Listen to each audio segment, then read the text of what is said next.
Okay. There we go. Hello, Hopefully, there we everyone. go. Welcome back. Every week. Welcome back to It's Full Circle. Once a week. Once a week. It's okay. We're getting there. We're getting there. We have the secondary operator in this week, so slight technical difficulty at the start, but I think we should be good from here on. I'm Dio. I'm here with T1G and iFlame once again for Full Circle. It's finally an only OWC episode with MGC completely over for 2 weeks now.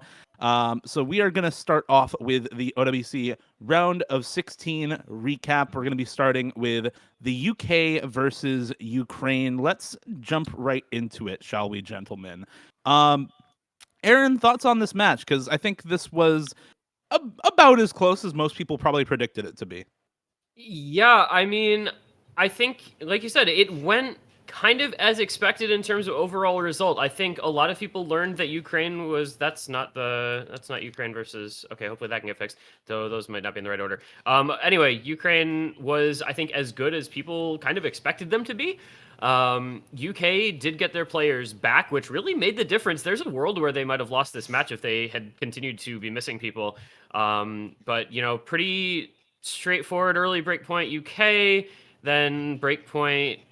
Then they just held picks until another breakpoint. Was it 3 points in a row for Ukraine? Like, they are obviously capable of winning close picks. They had a 31k win on Nomad 3, for instance, but the UK just getting that late break point back was so big on the hidden or point back. I don't remember if this was their pick or Ukraine's pick, but the 72k win on hidden one, and then close out on DT1. But Ukraine is on the up and up. I think in OWC is what my takeaway is from this. They are very, very much stronger than we would have anticipated. I think going in for a lot of people.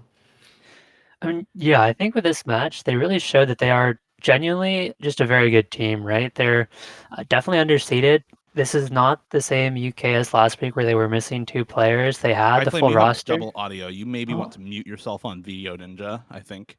yes. 1 second. All right, you go ahead, Gio. Yeah. I don't think I have too much to add from what Aaron said. This is a match that was predicted to be relatively close with UK having all of their players anyway. I think it was bound to be a UK win at some point. They got again number 3 on both hiddens across the week, and they had really good scores on some of the other maps that Ukraine ended up picking into. These two teams both top scored the free mod too, so this was actually a pretty high level match overall, which makes it all the more impressive, right? It's the Ukraine taking seed number 853 in a match where both teams honestly played pretty well against each other. So really solid match from Ukraine, and brings high hopes for a losers bracket run for this team. Yeah, I mean, I think you guys pretty much covered most of it. Really, the one thing I wanted to add is that Dench played super well for Ukraine, number 15 overall individual performance. And so just some exciting stuff for Ukraine in the future. I think if they can keep up the performance from next year, add some more supporting players, they could go far in future OWCs for sure. And do you want to real quick mention that so there were 3 points that were 75k or closer, and the UK won 2 of them, and they won the match 5-3. So if one of those maps flips, we go to tiebreaker, or if both of those maps flip and Ukraine wins all of them, they win the match. So that's all that the UK won this by. They're solid, but they still have some work to do to become a top competitor. And Ukraine obviously showed what they're capable of. Okay. So let's go ahead on to Taiwan versus Sweden.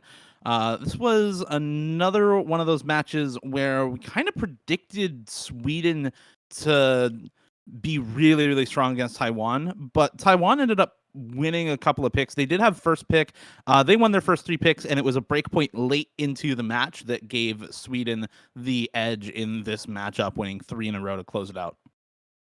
Yeah, it's kind of a shame that the only really close map of this match was not on stream. The OWC stream was transitioning to it on the first pick, and the first map was an 18k win for Taiwan. And after that, everything was pretty one-sided. I mean, you had 1.2 mil, 400k, 400k, 500k. Nothing was super close in this. But like you said, just that late break point. And that is, I don't know what's going on there. Anyway.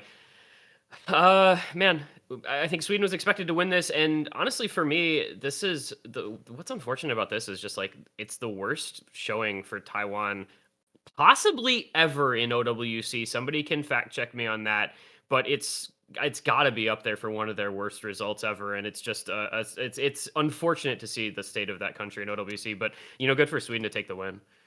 I can fact check that right away, actually. They have never placed below top 24 Yeah. in OWC before. They went from winning the very first one, taking third in OWC number 3, second in 2013, and then have just kind of been on the downward trend ever since, except for a couple of golden years in 2016, 2017, 2018, where they had pretty good showings. But after that has been a slow, gradual downward trend for Taiwan. And now, out 0-2 in OWC 2023, the worst showing for this country yet. And the year before, in 2022, was also their worst showing to date. No finish below top 16 for Taiwan since OWC 2015, now into a top 24 finish in 2022 and a top 32 0-2 finish in 2023. It's honestly kind of sad to see. Taiwan used to be one of the mid-range contenders pretty much every year, perennially really strong. Not quite winning the tournament strong, but for a couple of years there, it was pretty much guaranteed they would be top 8 or top 12. And now it's looking rough for the Taiwan roster. So hopefully we'll be able to see them make a comeback in the future years, have some rebuilding. Because clearly I think this is a roster that does need that kind of rebuilding to get back on track a little bit. Yeah, they've just kind of consistently been losing their best performers and not replacing them. And you've got like Shinnoriko going over to the map pulling team, et cetera, et cetera. Do you want to say though, like for Sweden, because we barely mentioned their name despite being a team that actually won that match. A solid performance for them. They did exactly what they needed to do to get the win here. It's easy sometimes to like underestimate an opponent or play down to your opponent's level if they're perceived as not being as strong of a team. But Sweden pushed through it anyway, got the win. They are 23rd seed, so technically have now outperformed their seeding for what it's worth. So good job to them after that loss to Chile in the opening round. Or no, if they're 23rd. They're No, guaranteed top 24. They're tied their seed. Yeah, they've met their seed. Sorry. Yeah. Worth noting, last year they went 0-2, so this is better for Sweden than how they performed last year. But definitely a little bit of a stretch from 2021 where they were 13th, 16th. So looking forward to seeing if they can bridge that gap again, get back to 13, 16 instead of continuing to perform 17, 24 as they have in 2019, 2020. This is kind of the mid-range finish for this team right now. So we'll see if they can actually overperform a little bit in the coming weekend. They do have a tough matchup, but we'll see how it goes. Next matchup that we have is Thailand versus New Zealand. And boy, this was a match for the ages. It was first pick Thailand, second pick New Zealand, each team winning their own pick 1-1, 4-4 until the tiebreaker, where Thailand won off the back of some really, really solid scores from the players you don't expect to hear on the tiebreaker, actually. It was not a carry performance from Lesperi. It was Depiforce and Chess with a two-way FC to carry Thailand into top 24. Yeah, I mean, I think this match went literally exactly how we predicted it to, where it would just be both teams winning their own picks because their skill sets were so completely different from one another. Much the same way that it happened in the first round when New Zealand faced off against Italy. The same sort of situation occurred again, where it's just, let's just skip straight to tiebreaker because neither of these teams is going to be winning any break points. First map really close, 28k on this Nomad 4 here ended up almost being, and this would have been like such a difference maker if New Zealand could have opened with a break point, but didn't quite happen. And then, 1.3 million win, and then another super close one, right? Like the first two Thailand picks were combined for a total of 41k score difference, like unbelievably close maps. but New Zealand just not able to get that break point to happen. And then this was another match where something really unfortunate happened. So like the Taiwan Sweden, you missed the closest map of the match because of it not being on stream, and then this match, Depi Force had like some connection issue, I think, and so like he's just 2 minutes behind everybody else on stream, and the map is already over, the match is already won, and he's like closing out an FC. So really unfortunate for the viewing experience there. But yeah, this just went exactly how everybody anticipated it to, I think, where they were just going to win their own picks, and it was so close. Like, it could have been 4-0 New Zealand so easily, but instead it was 2-2, and then they just won their own picks the rest of the way. And yeah, like you said, the double FC, Debbie Force and Chest, shout out to those guys, because that is crazy. Zoomer with the FC, but just didn't have the support, unfortunately. Yeah, I want to touch again on how close some of the points for Thailand were versus how one-sided some of the picks for New Zealand were. You look at the quote-unquote extra statistics page on the round of 16 statistics sheet that Shadu's put together. Thailand versus New Zealand on Hidden 1 was the third closest map of the round in favor of Thailand. Thailand versus New Zealand on Nomad 4 was the seventh closest map of the entire round, in favor of Thailand again. Those were 13K and 28K. Thailand versus New Zealand on Freemod 3 in favor of New Zealand was the eighth biggest gap of the round by 1.3 mil. So this is like one team is completely gapping the other, and the other is like barely winning their picks. But the team that barely wins their picks makes it to tiebreaker and wins with a double FC. Like, I don't know. What a weird match. That's like the fact that the fact that the first three maps were 28K, 1.3 million, 13K. Like, that is the biggest swing that you will ever see. That's so bizarre to look at, the results there. And then I think, both these teams obviously having some like third, fourth player syndrome on like the Freemod 1, for instance. Lesperi with the, I think that's an FC with Loac, and then like nobody else above 511K. Not the greatest, but if you can get away with it, you can get away with it. And, again, like Thailand, triple B rank for both teams on that map. Yeah, that's not something you see every day. Thailand's like pretty decent, but I think their luck's gonna run out after that win, because it looks like they're having some trouble with their fill players already. And I mean, it's sad for New Zealand, because I really thought that was a team that could win maybe a match or two, but they just got such unlucky stylistic matchups and got really unlucky with losing those two super close points. So sad to see them going home, but deserved, I guess, in the end of the day by Thailand for getting a double FC on the tiebreaker. Yeah. The tiebreaker. The tiebreaker. Thank you. And now we go to our second tiebreaker match of the week, which was Kazakhstan versus Japan in the losers bracket. Yeah, I don't think anybody expected this match to go to tiebreaker. I think it was a combination Kazakhstan playing out of their minds and Japan dropping the ball a little bit against a team that I think everybody pretty well predicted them to win against, right?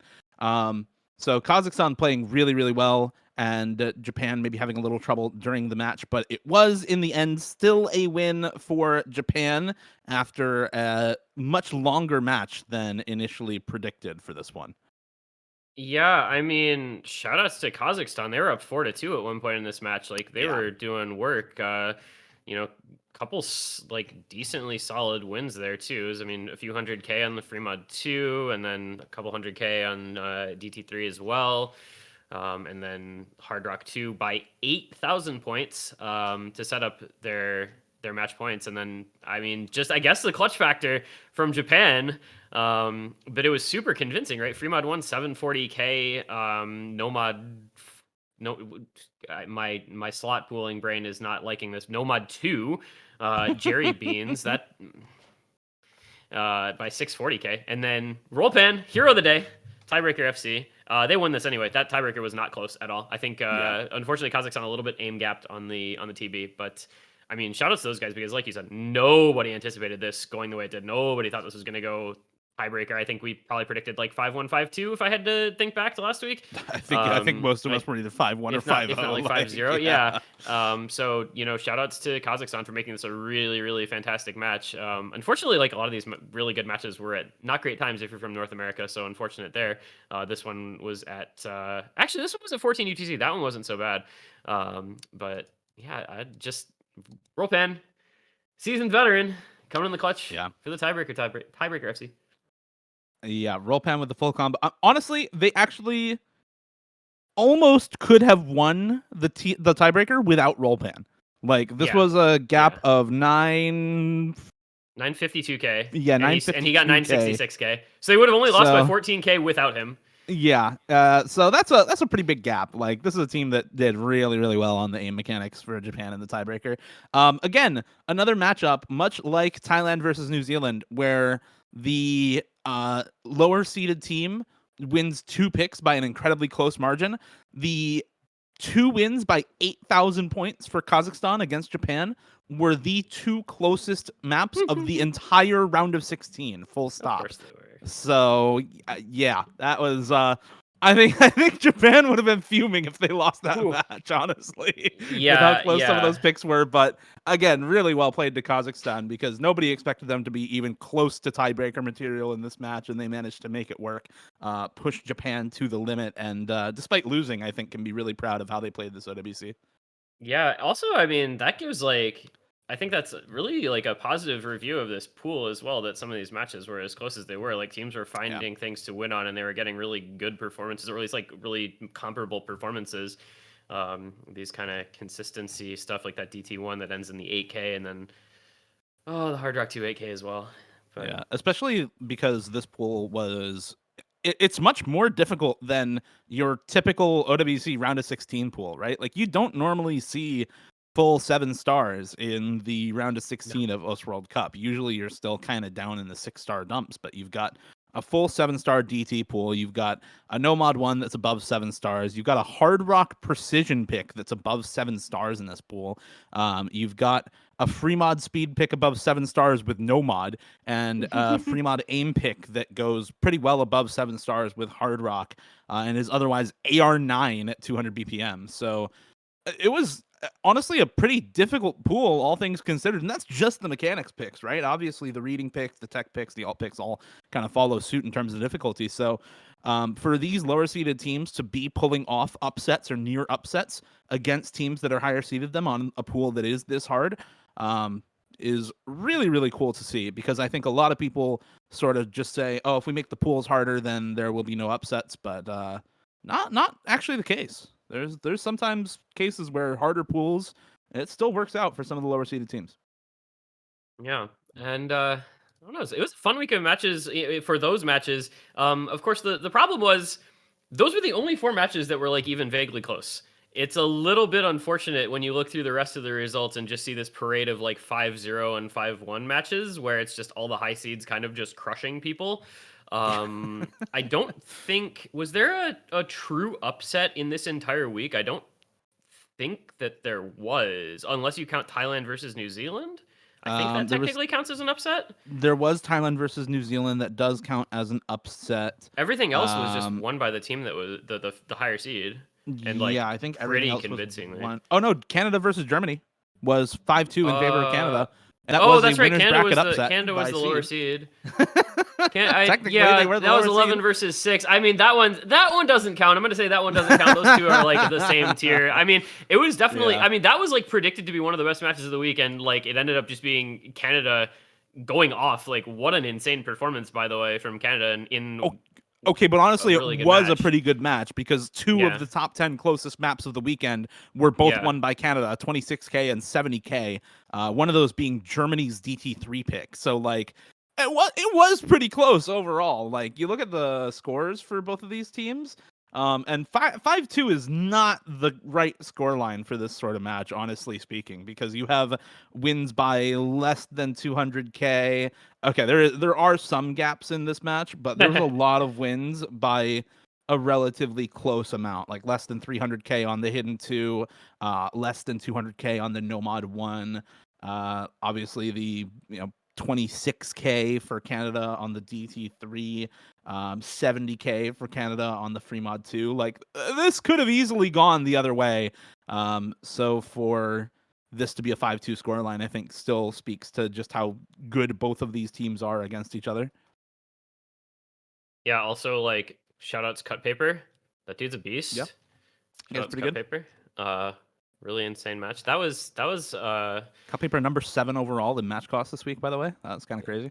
that was like probably the most hype match of the week in terms of like matchup. And I don't know. Is there anything else that's like worth touching on here? Unfortunately, like a lot of these were so one-sided. There's just not a lot to say. Like Philippines looked really good against Romania. South Korea looked really good against China. Shout out to China getting 1 point.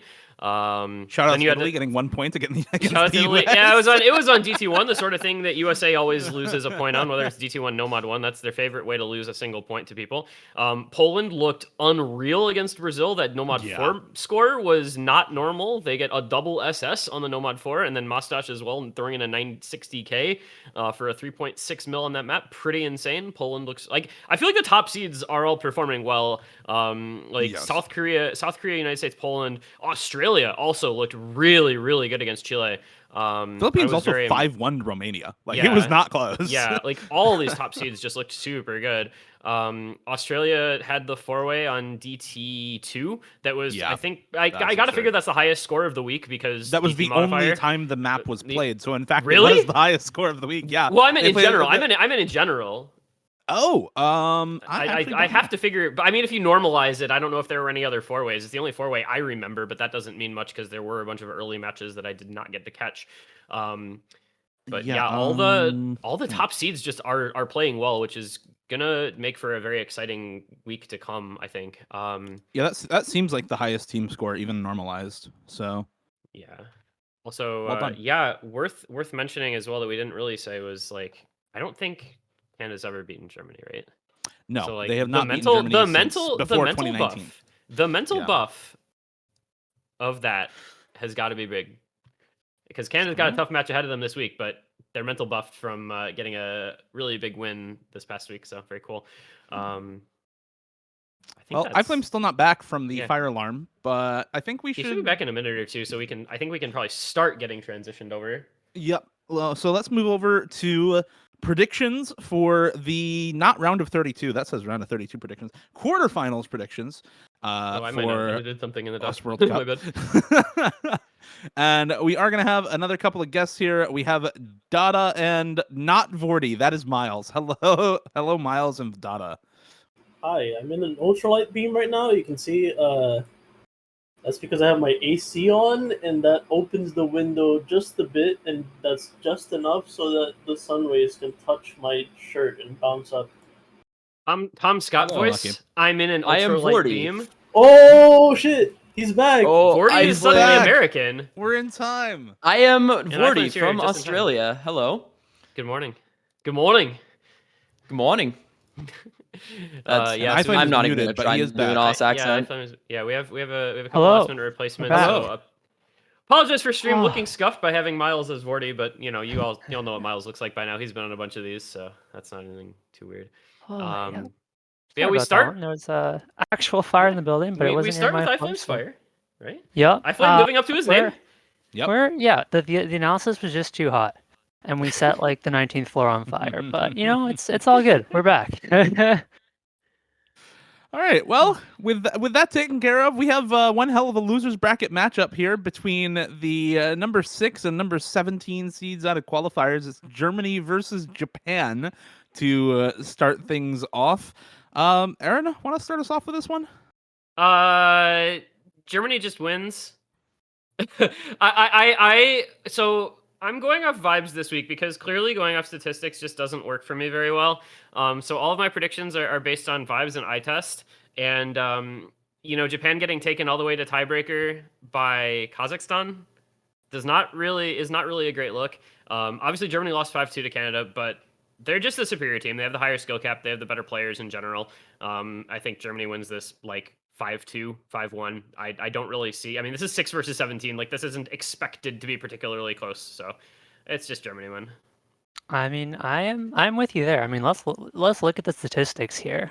Germany last week. Forget the vibes. I prefer the statistics. Yeah, forget the vibes. Okay, we got the statistics pulled up and ready to go. Okay, last week Germany had the 2nd overall team score on 4 maps and the 3rd overall team score on another map. Canada was the number 1 and number 2 team score on 3 of those. So even though they lost 5-2 to Canada, Germany was actually, based on just team scores, probably the second best team across the tournament last week. It is going to be a clean 5-0 for Germany. Ooh. Calling it now. Ooh. Mm-hmm. I would like to go also off vibes here. And I'll agree with you in saying that Germany is winning, but one thing that I think everyone should keep in mind going forward that I think is going to be really important for these predictions is the map pool expansion, going to very much favor, I think, the more well-rounded teams. Now the pool is 5-3-3-4-4. Is that right? Yes. Yeah. Yeah. Oh, yeah, it's so, 6. It's best of 11 now, so it's like 6, whatever. Sorry. And with two bands. Yep, 1st to 6, and more maps to pick. So gonna favor Germany on this, definitely for all the reasons you all stated. But Japan, hopefully they get a few points on the board. I think they can do so maybe on some consistency maps. I just think Germany wins and Japan gets like 1 or 2 points if you're doing your pick'ems. They get 1 or 2 points on the cheesier maps in the poll, like Nomad 2 or Nomad 5, or like some sort of less mechanically intensive maps. So yeah, I just think Germany is just a very clear favorite, and I'd be surprised if this goes any closer than like 6-2, essentially. Yeah, I mostly agree with Dada. I think Japan can get a win on the Nomad 5 if you know, you know. And there's probably a world where they can win one of the other picks. But I wouldn't give Japan too much more than that. Germany, especially after being beaten by Canada, is going to have some fire put into them after last weekend, right? Like, they're thinking, okay, we got to kick our shit into gear here, right? Like, we got to win some matches. We got to show off a little bit. We got to make sure that people still know we are Germany and we are good at this game. So I think they're going to come back with a vengeance for this weekend. I do think it's possible for Japan to win a couple points, but I'm going like 6-1, 6-2 Germany. Also, if Germany doesn't ban Nomad 5, I'm going to be shocked. Again, IYKYK. If you know, you know. IYKYK. All right, Japan, take your screenshots now for when you prove us wrong and win this match. Yeah, there you go. I mean, I would love to see Japan like overperforming, but I think even overperforming, they just don't have like the depth on their team for it to matter. I mean, I will say there is a German word for what I'd feel if Germany lost this match. I know what that word is. Schadenfreude. Schadenfreude. Dude. So. No way. All right, we're on to the next one. We're on to the next match. It is Italy versus Indonesia for our next matchup here. These are, again, two teams who had some interesting times so far in the tournament. Italy winning their first match on tiebreaker, getting knocked down to losers bracket by the USA. No surprises there. Indonesia losing to Ukraine in the round of 32 and then winning pretty convincingly last weekend up against Turkey 5-1. Thoughts on the matchup? We'll go in reverse order this time. Start with Dada. It's interesting to think about this matchup because Indonesia had like obviously this really, really bad showing in this first round of 32 week, and then they looked very, very strong in the losers bracket, just dispatching their opponent pretty easily. Meanwhile, Italy, they had a really close match in round of 32 against a team that struggled to like put up decent scores on like half of the pool in New Zealand in this round of 16 week, and then they just got stomped, right? So, like, my gut tells me Indonesia here because I think just as a concept, Indonesia just gets stronger as the actual difficulty of the pool increases, and Italy doesn't get like, at least not in the same sense, stronger. So. Like, I could see Italy maybe winning this, but I'm pretty sure Indonesia would probably take this like 6-3, 6-2. I pretty much agree with most of what Dada said. Like, it's tough to bet against Italy because they're a really good underdog, I think, historically. Like, they have that strong trio of Karochi, Arj, and Shadow Moriko, and they've seemed to have pretty good fillers this year as well for their fourths, but yeah, Indo just gets a lot stronger as the tournament goes on. You have lots of high skill cap players on that team. You also have lots of consistent players on that team, which I think is something that Italy will tend to pick into this Indonesia roster. Very strong aim and tech team is Italy. Probably going to see some Hard Rock picks from them as usual. But I think the pool's expansion is going to make it a lot easier for Indo to pick into this Italy roster. There's a lot more gimmick now. There's a lot more speed now. And I think Indo just runs through all those picks, takes a few convenient break points, and probably gets through this match probably like 6-2, 6-3. Yeah, I mean, I think you guys covered it pretty well. I think it's a bit of a rough matchup skill set wise for Italy in that they have been really good at those aim picks, and Indonesia also has quite a few very good aim players. You know, notably players like Lifeline, Skydiver. Ro has been great on them, and so I think it's just a tough matchup skill set wise for Italy, and so I would say probably similar 6-3 for Italy. I think they can definitely take some points, especially if Kurochi keeps playing well.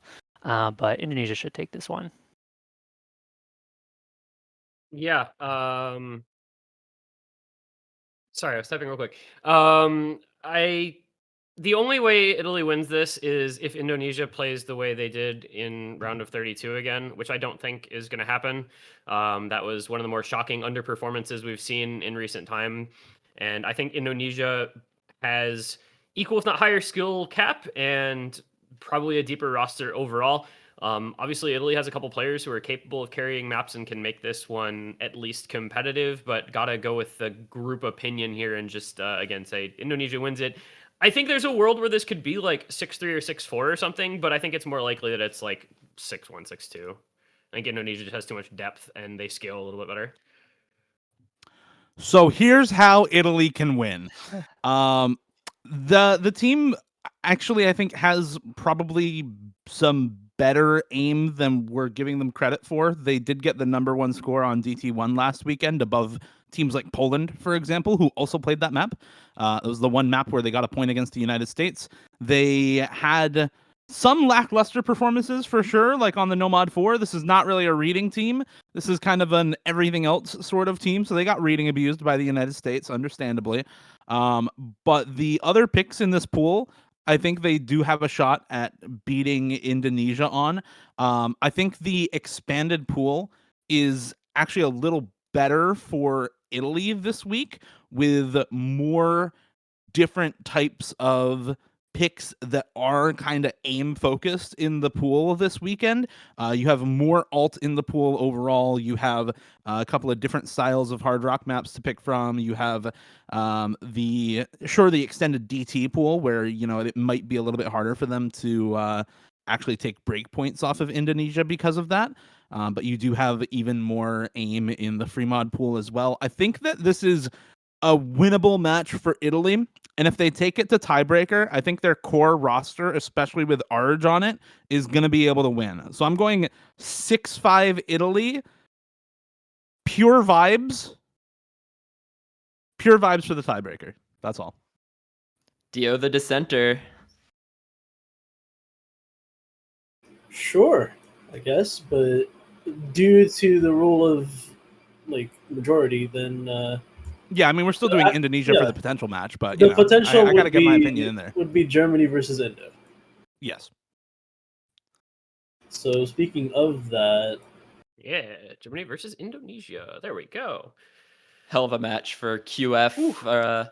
Yeah, I've been saying top 16, I've been saying this whole tournament, like, there are so many good teams now. You're just gonna get better and better matches earlier and earlier as like the skill difference between teams within tiers grows smaller and smaller. I'll go first for this one. I think this is just Germany again. I think that the German team is able to match Indonesia on a lot of the stuff that they are good at. You look at kind of where Indonesia has been taking their points. It's oftentimes on either mechanics or reading, and those are both things that Germany had pretty good scores on last weekend. So I'm pretty certain this is going to go much the same way as we predicted Germany's first match to go, which is like Germany 6-1, 6-2. especially because, yeah, Indonesia had a great score on DT3 last weekend. Germany still beats them.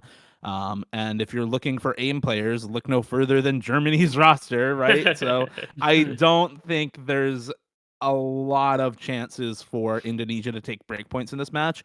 And I don't think there's a lot of really solid picks for Indonesia in a Germany matchup. So I'm going to go Listen. Germany again, like 6-1, 6-2. Indonesia, from where you're standing, this might seem like an 18-carat run of bad luck. Truth is, the game was rigged from the start. You lost round of 32, so you're going to get Germany or Canada in this exact match, and Germany happened to lose. So, sorry, but qualifier gap, I guess. This is essentially Oh, a whoa. visual representation of Damn. this match. Germany wins like 6-2. Like the problem with this whole matchup is that Indonesia wants to abuse the things that Germany's good at. So like it's just a really poor matchup on Indonesia's side. And yeah, sorry, I guess. Yeah, there's not really sorry, Aaron. There's not really like a specific skill set that Indo picks well into Germany here. I feel like if I were like looking at a theoretical perfect roster, you would actually want to pick the maps that Italy would want to pick into Germany if you're this Indo team. Oh, I see. So it's like I don't know how well they're gonna do on that front, especially when it looks like Kriller and Whitecat are really starting to get into their groove. Yeah, I mean, I'll just reiterate what I said about the last Germany match. You know, despite the loss to Canada, their scores across the match were still really good tournament-wide. And I don't know if it's a qualifier diff, more of a don't lose to the low seed in round of 32 diff. But we're going to go for Germany 6-2. I'll go 6-1 for Germany. Yeah, like Indo guys, just take your round of 32 match seriously, so you don't end up in this circumstance. Like that's kind of what this comes down to. It's you gotta win those early round matches if you're a high seed, and if you don't, this is what happens. Yeah, it's what everybody said. Yep. Germany is good at the stuff Indonesia wants to pick, and you know you've got two bans and a very hard map pool. There's only so much that anybody can do, and Germany is going to probably be able to get rid of whatever they're not comfortable with. Again, if they don't ban Nomad 5, I'll be shocked. IYKYK. But they win this matchup, and it's probably like on a good day for Indonesia, it's like maybe 6-3 or something, and on a bad day for Indonesia, it's maybe like they get 1 point or something. So, Germany. All right. So blame Germany Zudi and Xylus if you're blaming anyone. Yep. So Germany across the board, and that'll take us into our next matchup since we're running a little behind on to Chile versus Finland, also a losers bracket matchup. Let's start from the middle and work outwards this time. iFlame, thoughts on Chile versus Finland? It's going to be a good one. I think Chile is obviously going to be looking to abuse the speed like they have been doing for most of the tournament. Finland definitely has some picks, though. You know, they've been really good on some of these reading picks, notably the HD2 last week. They've looked good on some of the free mod picks, and they've just looked pretty solid as a team. That being said, I think, especially now that we're getting to the later rounds, they just don't quite have the same carry potential that Chile has with Intercambien and Matthew. And so I'm going to go Chile 6-2 as well. Somebody else from the middle. Fake Which way Vorty. are we going? Fake Vorty. Fake Vorty. Fake Vorty? Okay, well, me, Vorty from Australia, thinks that as good as Finland has looked in the earlier rounds, I think they're starting to look, or I think they're going to get a little bit skill capped now that we're in quarters. And as iFlame said, I think the skill cap from Chile can really take over here. And Finland also being a heavy speed roster, I think they've liked picking speed so far this tournament. Going to be going up against one of the biggest strengths of Chile. So I don't think it's really going to fare well for them now going up against one of the higher tier teams in the tournament. So I'll say Chile, we'll go 6-1, 6-2, because Finland they'll get a point somewhere. I know they will. Aaron. I was gonna say we talk about Finland like being good at speed and liking speed. They didn't play DT2 or DT3. Does somebody have the bans? Do we know if those were like both banned in their match again or something? Like I don't know. We can ban the. Give me half a second. Because like Finland played Free Mod 3 and got a pretty decent score on it, but they didn't they didn't play either of the speedy DT picks, so I'm not really sure what the story is there. Nomad Either 3, way, DT3 were the bans, in fact. Okay, yeah, so DT3 was banned banned out. by the Netherlands. Yeah, banned against Finland, sure. I think Finland got a good stylistic matchup in the previous round because Netherlands was just relying on what's his face to try to carry, and then he wasn't carrying because Finland has like a sneaky good reading roster. The problem is so does Chile. Chile just has better skill cap. They're really good at speed. They've got intercamming. They've got Nathi. They've got No 37. They've got Gonza. Like this roster has players who are good at the things that Finland would want to pick. And I think it's going to be really hard. Like Finland, it's kind of a similar situation as we had before, where the stuff that Finland will probably want to pick, Chile is good at, and the stuff that Chile will want to pick, Chile is just better at.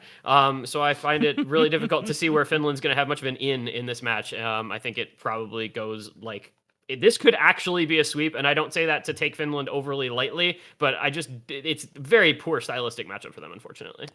Dada? Okay, I'm going to completely go against what you guys are saying. Oh my god, he's going to pick Finland against Chile. I'm going to pick Finland. He's a believer. Wow. This is purely off of vibes. I've watched every single Chile match, and whenever I've watched it, I've been extremely unimpressed. Like, they've looked so shaky.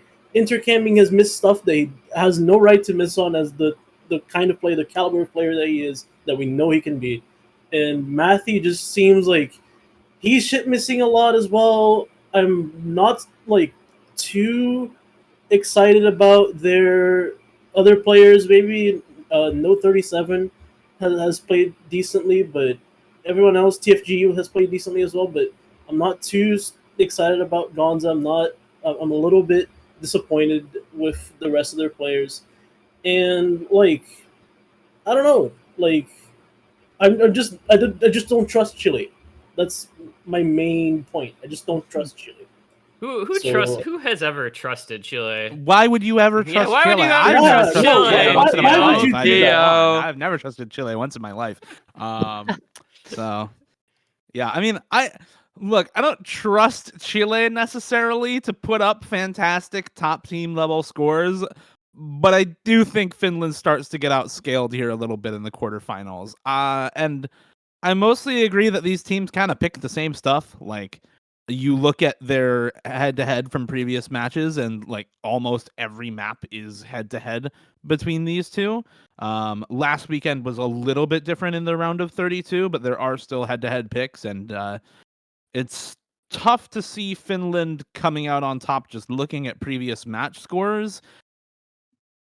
That said, I definitely don't trust Chile to like completely overperform and sweep them. So I'm gonna give Finland a couple points and say like 6-2 maybe. But I definitely still think Chile is gonna win this match because I think Finland at this point is probably now getting outscaled in the quarterfinals. That's fair. But have you considered the fact that Torille? Have you considered that? I didn't catch that actually. Okay. That's my bad. I didn't hear that. All right, anyway. Okay. On to the next one, which is Brazil versus Singapore. And this is another losers bracket match. Winner of this faces the winner of Chile versus Finland. Dada, why don't you start us off with Brazil versus Singapore? Singapore, on their last match, they honestly looked like they were starting to get skill capped. Like, their fourth man had some real troublesome times with a couple of the maps, and I really am not feeling confident picking them for anything harder than round 16, so I just have to go Brazil by default. Brazil didn't look particularly impressive against Poland. I think they looked pretty bad, actually, but just the comparison here is just night and day, I think, where Singapore just had, like, scores under 300k, like, near that 250k margin at some points, and like you just can't have that in round of 16. and Ca- as the quality gets harder, it just gets. Yeah, they Can I say one thing real quick before we talk too much about this matchup that could be important? Singapore's best player arguably is Demonical, and Demonical had to quit playing Yeah. because he has a medical issue. So worth taking into consideration when predicting this matchup is that Singapore is missing one of their best and highest skill cap players. Oh, so he just has Will to say quit confirm that playing. Demonic like- is not playing that time? Apparently he can't. Yeah, apparently he just can't play anymore. Is what he said Okay. on Twitter. So take that Yeah, into that account is- when predicting this match because that's actually important because he's been one of the best players Yeah, on he's- Singapore for quite some time. Yeah, no, And that he makes also a lot did of not sense. play a single map last week, which probably contributed to their fourth player syndrome that Dada was talking about a little bit there.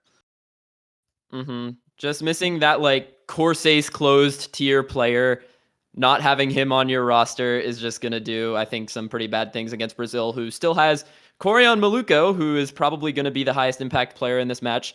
I just think that the pool expansion, the higher difficulty, just gonna favor Brazil and Singapore, unfortunately, as consistent as they've looked on some picks, that fourth player syndrome might just be their demise, I think, this week. So I'm going to go Brazil probably 6-3 because Singapore still has some really strong players. I really like their hidden roster with Emilia and Eagle, especially. Those two have been really strong on their maps. I think on any of those hidden picks, either of the two of them could be a huge difference maker, which is why I'm giving them a few points. And if they can get things going in the free mod pool, I think they will actually have a chance to go further in this matchup if Brazil isn't playing at their best. But this Brazil team, I just think they have more in this pool, especially on the mechanics. Okay, let's speed this up a little bit. iFlame, anything else to add that has not been said already? Or are we just going Brazil? we're just going Brazil, but I will add, I think it'll be close. Tebi has been playing really well, so we'll say 6-4 Brazil. Aaron, anything else? I'm gonna just be a dissenting opinion and say Singapore because Brazil looked frankly not good last week. I think Brazil on paper should still win this match, especially with Demonical missing. But I was extremely unimpressed. Sorry, Brazil. I know you were playing Poland. I know that's a tough matchup, but their scores in a vacuum were still not very good. So I'm gonna say Singapore. But I think on paper, technically speaking, Brazil probably should win this. But if they can't play better than they did last week, Singapore can win it. Mostly agreed. I think I was pretty underwhelmed by Brazil's scores last week. That said, probably still like 6-4 Brazil. Just because Singapore is missing Demonical, but if Singapore wasn't missing Demonical, I maybe give the match to Singapore. So that'll take us to our next match up, which is going to be now the potential here: Chile versus Brazil. We'll South spend a America. couple minutes on this one because we are already overtime for what we're supposed to be. I'll just start us out here and say Chile. Both of these teams did not look super impressive last weekend, but Chile is the much higher seeded team. I think that they still are probably able to win against Brazil in quarterfinals. I don't think either of these teams start to get outscaled. But I do think that there are on paper advantages for Chile in specifically like the reading department, and especially with kind of the pool expansion. I think some of the gimmick maps are going to be a little bit better for them. I think some of the aim maps are going to be a little bit better for them. And we're going to see Chile take a pretty close match, like probably 6-4. I think Brazil still has really good picks in the Hard Rock pool and can compete on some of the more gimmicky picks like Alt and Tech, for example, but they are going to get reading abused. And that kind of puts you at an automatic disadvantage in a match like this, unless you have both your bands target that skill set. Yeah, I think I am just expecting that at some point we will see the big carriers from Chile coming online. I know they didn't have the greatest match last week, but you start to get on this higher pool, and I think just their base skill level is going to start to show. So I think Chile having a couple of those carry players is going to start to be more important as we move into a very hard pool here in the quarterfinals. And with much the same logic as I used for Chile beating Finland, I'm going for Chile beating Brazil as well. I actually don't think it's going to be quite as close as you think it is. Similarly to why I would pick Singapore over Brazil, unless Brazil just plays a lot better than last week. I think Chile kind of runs away with this one. Like, it's like a 2 breakpoint scenario where it's 6-2, 6-3 max.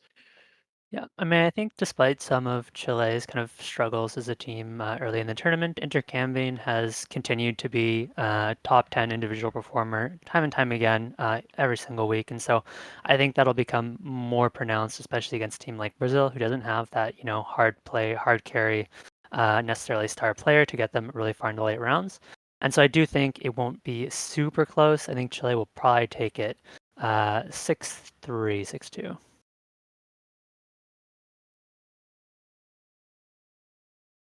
Miles, 40. Miles. Oh, Oh, okay. Oh, Well, all right, Dada. there goes my hero. Okay, so I'm gonna do the exact same logic I did when I picked Finland versus Chile, and I think Brazil is just a better team than Finland, so I'm gonna pick Brazil. Basically, I just don't trust Chile, and I think that the pool widening and like giving more options for cheese specifically, I think that favors the underdogs always, and I think Brazil is an underdog, but like I don't know, like I don't get the vibes from this Chile team. Like I Understandable. feel a lot like when we had that whole discussion around Taiwan a couple of years ago, where like they have the names, but so far just haven't seen the results. And obviously, I have to be a homer. Like, Yeah. if I wasn't a homer, then it wouldn't be fun. But True. yeah, True. I think this will be a very close match, regardless. And hey, Okay, Wait, Miles, it real quick. appears Welcome back.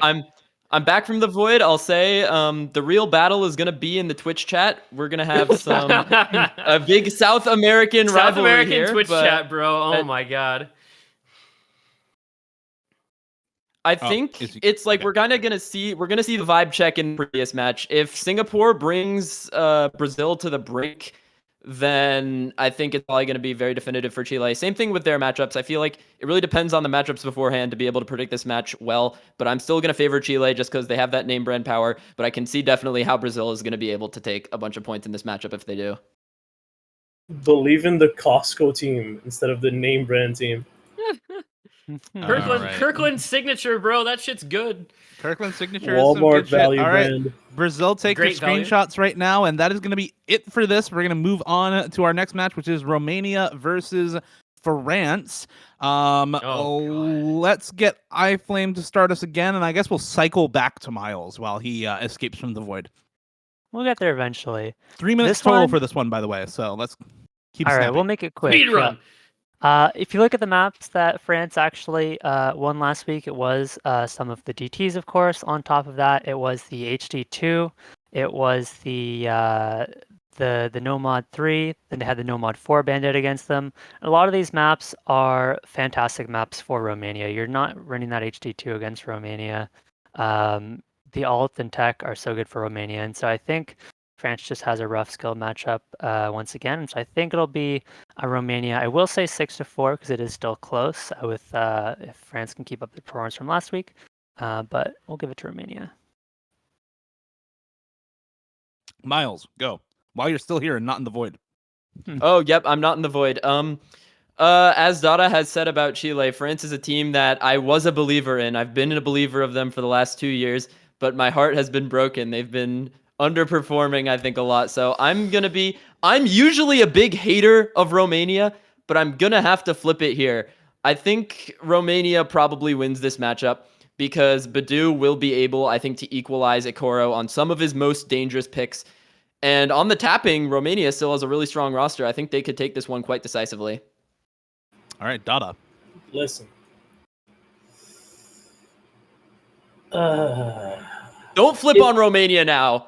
These do not. We better see these I predictions in finally your pick. believe in them with you. These teams have the same exact flag, except Romania took a piss on theirs. So, like, really, you're choosing between, like, the same kind of roster.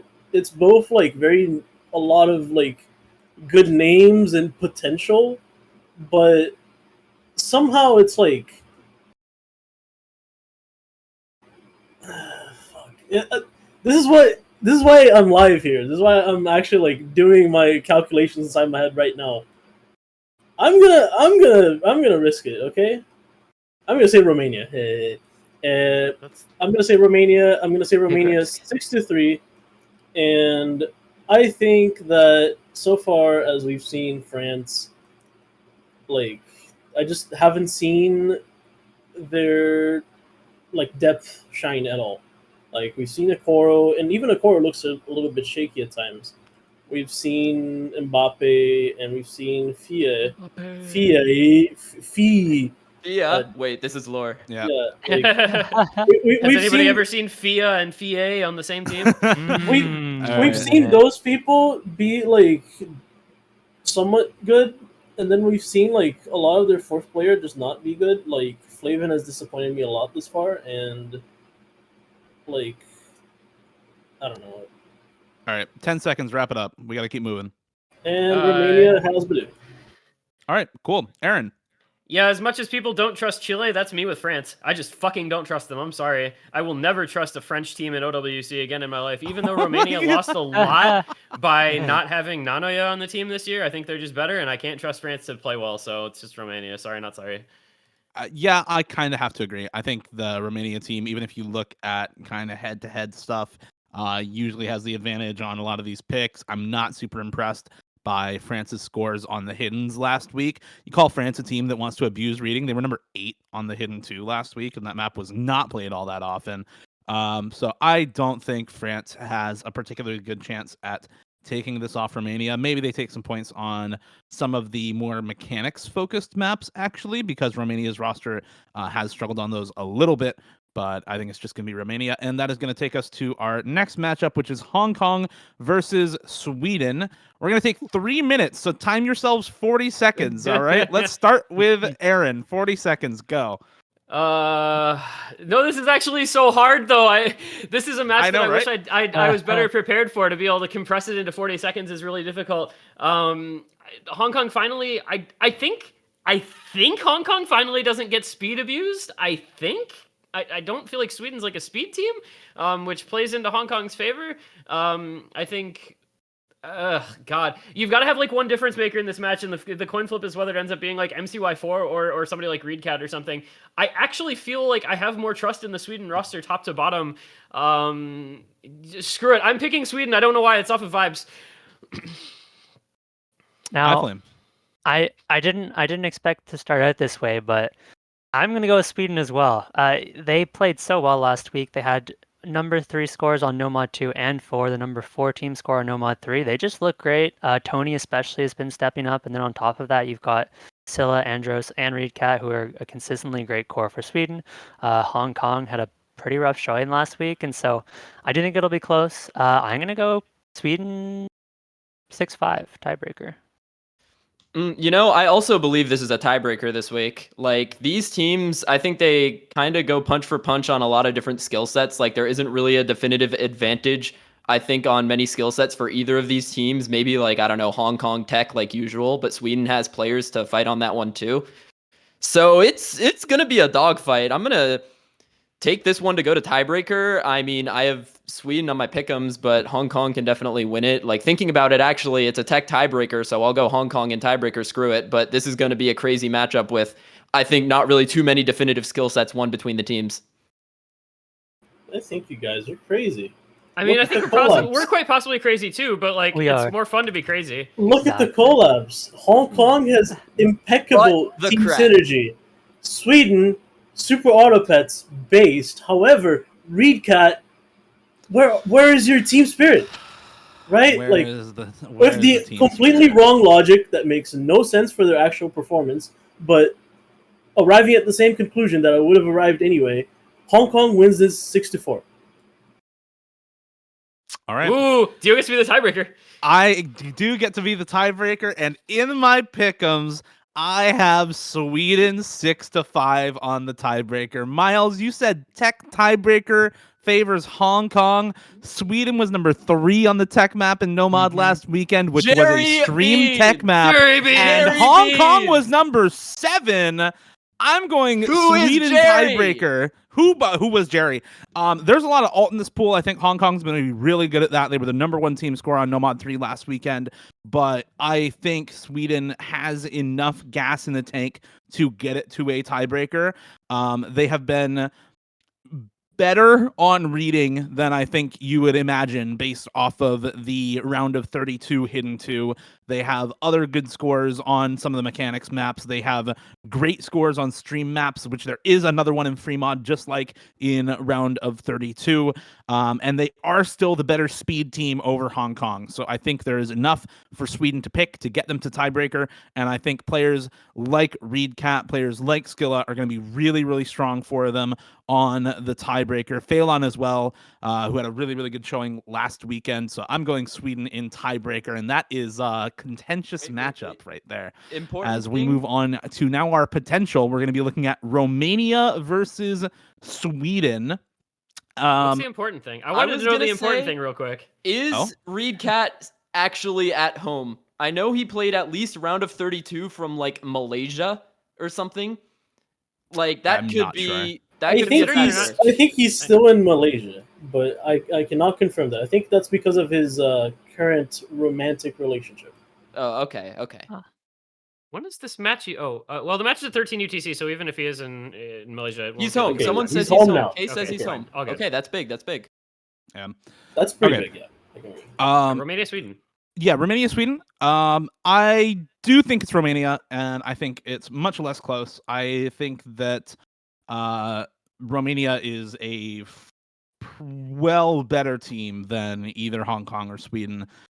You look at some of the scores that Sweden might have over a team like Hong Kong, and Romania just completely gaps them. Hard Rock for Sweden is not an asset here, even with ReedCat getting 850k on the Hard Rock 2. They still lose the head-to-head to Romania. Romania was number 8 on the Hard Rock 1 with Badu scoring 0, and he would have had like 800k had he actually stayed in the lobby. Sweden are kind of the Nomad warriors in this match, but there's only 5 Nomads, and Romania can still beat them on stuff like alt, looking at round of 32. So I think this is not super close. Romania has the potential to beat them on speed and can still win on a lot of the other picks that Sweden is usually pretty good at. So I'm going like 6-2 Romania here. I think France is better than Sweden, and I think Romania is going to beat France. Therefore, by the transitive property, I think that Romania is going to beat Sweden. Kind of all there is to it. I think they're just the better team. I don't really have much more to say than that. They're just they have more opportunities. They have like better players in the setting. Cool. Fair Hi, enough. Flame. I do think Romania will take it. I don't think it'll be quite that decisive, and I also think that if you put Sweden against France, Sweden could take that one. They've been playing well, but I think Romania should take this one anyways, and so I will say 6-4 for Romania. Yeah, I agree mostly with iFlame here. I don't think it's going to be as decisive towards Romania. I think Sweden, if they're on a good enough day to beat Hong Kong, they're going to be on a good enough day to take some points off Romania. Maybe something like 6-4, as iFlame said. But Sweden, man, like this team can pack a punch. Like, don't sleep on them. If Romania has an off day, this match is definitely winnable. Mm-hmm. I think if you guys picked Hong Kong, I would have picked Hong Kong here. Because you guys picked Sweden, I'm gonna pick Romania. I just have to. Understandable. All right, let's go on to the next one. It is the D-seeder matchup of the century: Oh, Ukraine God. versus Thailand in the losers round 2. Nice Both start. these teams. Well, Ukraine actually making it to where their seeding would suggest. I think they are like seed 19 or something, or like 20. Ukraine is seed 24? 24. Thailand is 24. seed 30. Yeah. So Ukraine from the winners bracket last weekend. Thailand seed 30 now. They're the 2 lowest seeded teams left in the bracket, by the way. Yep. So I don't know. Thoughts, Dada, to start us off on this one? Did you guys watch the Thailand New Zealand match? Yep. Yeah. Did you guys see the bottom end of that match? Uh-huh. Ooh, buddy. Yeah. This pool it was is harder. it was a Westbury is Yeah. more Bit of a alone. Westbury show. I mean, Chess and So- Debbie Force literally carried the TB, but I mean, Yeah, you're no, saying, not that he you're was not the that you're easiest wrong, map in not the that you're pool. wrong, but The TB is a different kind of map to the rest of the pool. It's a different kind of map this week. There's a lot more tech. Debbie Force, like, whenever he was forced onto a map without hidden, he was like kind of struggling. At TB, Yeah. he got hidden and like he unlocked his potential. Ukraine just looked good still. Yep. Like, I don't know. This is like a no-brainer. Like Ukraine 6-1, honestly. Yeah. Mm-hmm. I'll go next, I guess. Like, yeah, I have Ukraine 6-1 in my pick'ems actually. You look at the scores from round of 16. There is one head-to-head score win for Thailand on the free mod 1. And looking at just the placements overall, it was Ukraine being way better for the most part. There's a couple toss-ups like the DT one where I think it's pretty close. The free mod 1 also was very close though. And Ukraine just generally was the better performing team. So yeah, like 6-1. I think Thailand is going to be way outscaled, and they are going to have maybe third player or fourth player syndrome. Definitely some fourth player syndrome for this roster, but third player syndrome is going to start to play even more of a role. Looking at their scores, for example, on the free mod 3 last weekend with 295k and 124k for their bottom two players. Like it was already hitting last weekend. It's going to be worse in quarterfinals. Mm-hmm. And as you mentioned, Dio, like the 1 point that Thailand has over Ukraine in the compared scores is like off of Lesperi Yeah. Ex Machina. And they're going to get that 1 point on somewhere in Lesperi Ex Machina. I think they could potentially win another map on something like Reading when you could have like Lesperi and Depi Force going strong together. Like maybe a free mod 1 could be a good pick for Thailand here. I think that's a point they get on the board, but like otherwise, everything you guys are saying is, I think, correct. So it's going to be Ukraine pretty decisively. All right. Aaron? Yeah, Ukraine pretty decisively. Thailand, yeah. I mean, I don't really have anything to add. It's just like Thailand's probably going to get fourth player. They might get third player, and yeah, Ukraine iFlame, will anything not. else? Yeah, I mean, Lustberry has been great, but I think not enough people are talking about Dench, who by individual metrics actually performed better than Lustberry last week. But a lot to say, Ukraine sweep. All right, cool. We're going to move on to the next one. China versus Norway. Let's try and keep this one a little short also so we have more time to talk about some of the winners bracket matches and the potential one here. China versus Norway. Aaron, would you like to start us off for this match? Norway has gotten like the weirdest bracket where they got the unluckiest first round with Canada, and then they got a really favorable second round with losers round 1 with Spain, and now they have a really unlucky losers match. Like it's just a roller coaster for poor Norway. I think the biggest problem here is that China has a core of players that are really, really experienced and will like always play up to a certain level. Generally speaking, like Crystal will always do really well. Their core with Milk Tea, Kurumi, and David will almost always do really well. Norway has had some pretty clear problems with some of their players struggling with some nerves and underperforming a bit to expectations. I do think that this is still going to be an interesting one because Norway wins speed and they win reading in this matchup, but I think China just wins everything else, and so I think China wins. But I actually think this is a reasonably close match. Like this could be like a 6-3, 6-4 situation, but I do think China takes it. Norway, there's only so many picks in the pool, and there are 2 bans, so. I think China has more options available to them that they're favored on. iFlame? Yeah, not too much more to add. Crystal has just looked so good all tournament long. They have the support with David and Milk Tea. Norway, like you said, wins speed and rating, but I think that's about it with, 2 of those banned out from China. I don't think it's actually even necessarily that close. I'm going to say China 6-2-2. Mm-hmm. You say that Norway wins speed and reading, but like I think they've had like some pretty glaring issues and inconsistencies through the tournament, like Nineric missing on round of 32 speed. Like, come on, guys. Yeah, that was I just bizarre. think He didn't FC either DT in round of 32. Like what? No. I just think China is gonna be way more consistent. Like Norway, like they have the power. Like they're gonna take a point or two somewhere. Like they'll win a speed map and a reading map. But like on ones that China are more comfortable on, like I think they just win those. Like maybe 6-1, 6-2 scenario for China here. But Norway, like they need 2 players to perform well on any given map. Like I've seen like they'll have one FC, like Yokes will do well on one map, Antony on another, Nineric on another. Like they need multiple players stepping up per map. There are enough like threads you can hang onto in this pool that this match can be close. but I do think that China just has the edge, both skill set wise and like skill cap wise. Crystal is still like insane.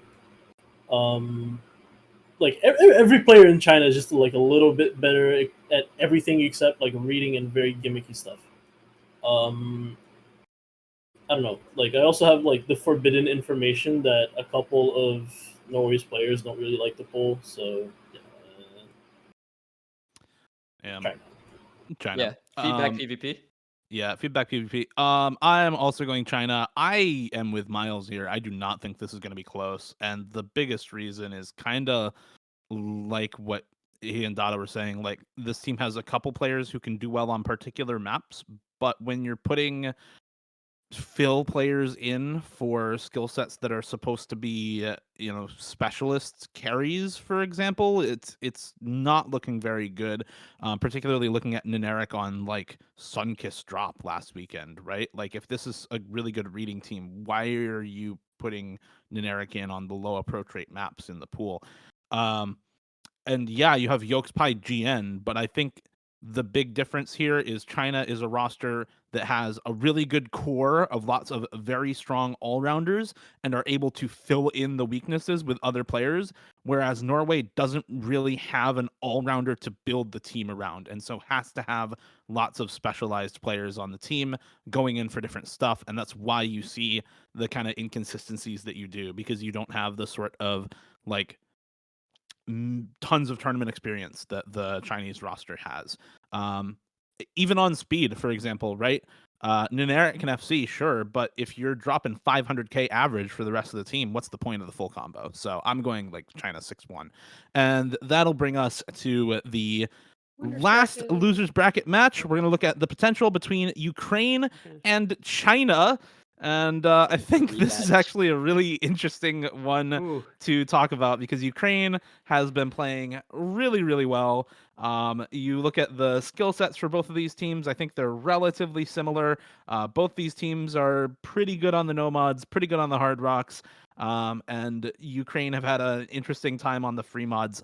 I think this is really close, but I think the core roster consistency for China will shine through in a sort of match like this. And so I have China like 6-4 because I think Ukraine will be able to take points. I don't think they're outscaled, but I think that China's overall roster consistency is going to shine through because the experience difference is open rank core for China versus rank restricted core for Ukraine. And I think that that kind of experience matters when the pools start to get beyond what you usually see in, for example, 4-digit tournaments. Okay, I'll go. I'm sorry. We keep doing this. I'm just taking stuff, dude. I don't know. I feel like this is more of a vibe pick than a lot of people are putting this up to be. Like, it's like Ukraine. Like, if Dench puts on like a Crystal-esque performance here, like this matchup becomes a lot closer than I think y'all think. Like, definitely. I mean, I have 6-4. I think it's gonna be close. Yeah, I did definitely not say this was one-sided, but this is gonna be close. Yeah, for sure. I'm just like subliminally predicting what other people are thinking here. Like, I don't know. I'm thinking like my vibes are putting me dissenting here. Like Ukraine, like they want revenge. Like they have the chip on their shoulder in this matchup. They lost to this Chinese roster in Tiebreaker last year. Like I might sound insane. Logic might say otherwise, but I'm vibing with Ukraine here in Tiebreaker. Call me crazy. All right. I'm gonna say You're it. crazy. I mean, I can see it. I can see it. You're still crazy though. Aaron? Yeah, I think it's much the same situation as with China versus Norway, where like the 4 core I think is just stronger. And that is a huge asset to have when you're China in a matchup like this. Ukraine just isn't. I think it's like this, right? Like they're super close. But I think China can just lean on their super experienced carry players. Like Crystal just goes off in OWC every single year, and he's going to probably continue doing that. And I trust him to be that kind of difference maker. I think it's, again, like I agree, it's going to be pretty close, but I think China just has that minor edge. And it's probably like 6-4, could even be tiebreaker, but I favor China here. You know what? I'm getting on the UK hype train. I'm gonna say Ukraine and tiebreaker. You know, they've just looked great so far this tournament, and I would love to see them make it all the way to semis. I'm a hater. I hate a lot. This is gonna be a China This guy 6-2. hates. China #1, and like logically speaking, okay. Logically speaking, I think the further on we get, we're gonna get lower scores from Ukraine. We're gonna get closer to that qualifier pool in difficulty, and we're gonna get the reminder of why Ukraine got seed 20 something, right? Like this in this specific round, I think is why like they cap out at a certain difficulty, and I think we've already reached that difficulty in this round. So I just think China has this by a decent margin. You know what, Dada? That's am okay. Dada, I We love to we hate. don't need your logic. All right, we have the magic. All I right, prefer the magic. Azer isn't so great. I vibe with it. I vibe with the magic, but Yeah. Okay, we have 4 matches left. They are all winners bracket, and we are 15 minutes from when we usually end. So we'll hopefully be ending in about 20 minutes or so. We'll see if we can keep on time there. Let's start off with our first winners bracket match: Korea versus the UK. Ukraine. I almost said Ukraine again. Ukraine. We've done too many Ukraine matches in a row. South Korea versus the UK. This is seed 1 versus seed 8 in the winners bracket. Typically, this kind of a matchup, you expect seed 1 to pub stomp a little bit. Thoughts on the matchup? I guess we'll start with Dada for this one. He went last on the last one. okay. 6-0 South Korea. Woo! Sure. Easy. Hey, moving on. Okay. I have insider information here. Oh my god, insider information here. UK, they are trying their ass off on this pool. I know we have like coming out of retirement bubble man, like oh, we're just having a casual stroll. No, this is the week UK is putting in all the effort. I am not dissenting in the final score, but UK like if they're putting all their eggs in the basket for this week, like this match could be close. Like this is a historic rivalry game here. Like these teams like have historically had such good matchups against each other. So 6-0, like Dada, you talk to enough UK players for you to like be wrong about this. Like shame on you. I hate you. You're a hater. Oh my god. Getting South heated. Korea like 6-4. I don't know. Yeah, I mean, UK, they can try as hard as they want, but look, UK's been playing well. This is not a match that South Korea is going to be taking lightly. They're going to be practicing this pool hard as well, and they're the favorites for a reason. They're just the better team. They're more well-rounded. They have more picks. It's definitely not going to be 6-0. UK, I think, has been across the entire tournament, week after week, by far the best hidden and reading team in the tournament. So they'll get some points with the hidden, some points with the reading. But you know, a couple of those will be banned out. I think they can get, we'll say, 2 points off of South Korea. Yeah, I mean, South Korea is a top 2 team in this tournament. Like it's just what it is. they UK ain't can- you. I wasn't gonna say that because I mean, like Poland has looked really freaking good, man. But it's. Yeah, I think UK can practice all they want. South Korea just has the superior roster top to bottom. They'll have, I think, a more complete roster for picks that are, you know, maybe edge cases where, you know, you're concerned about your 4th player. They're unbelievably strong on their picks. And they're playing really well, and I think they have a lot of confidence, and that is really huge. You know, this is a big rivalry. I think there's going to be chips on shoulders, and I think it's going to be a very intense match. But I think South Korea takes it. It's like 6-3 or so. They have Bubble Man. Okay, Elemental hero Bubble Man. They have Karcher. Bubble Man has not. Okay, Elemental hero Bubble Man took fucking like Bubble the last. Man. Bubble Man took like the last 2 years off of OSU tournaments. Like, I'm sorry. Like, yeah, he's still one of the greatest tournament players ever, but I don't know that he's quite in the form that he was once upon a time. Bubble Man has cookies Yeah. levels of magic surrounding him. I'm just telling you. Okay. I don't know. Given that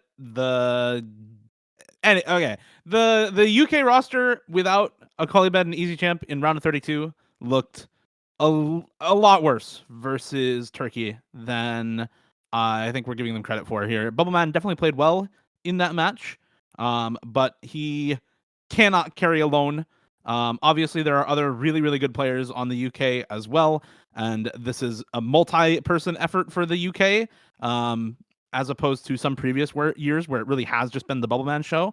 But I think even if they practice every single day through like multiple hours a day on the pool for the UK side, I think South Korea is just the better team, man. I predicted this team to win the tournament. I got them winning in quarterfinals. Come on. I think it's going to be like 6-2, 6-3 territory. Yeah, I think I have 6-2 on the pick'ems. There are some maps where the UK can be really, really strong. For example, aim consistency, I think, is something they're really, really good at.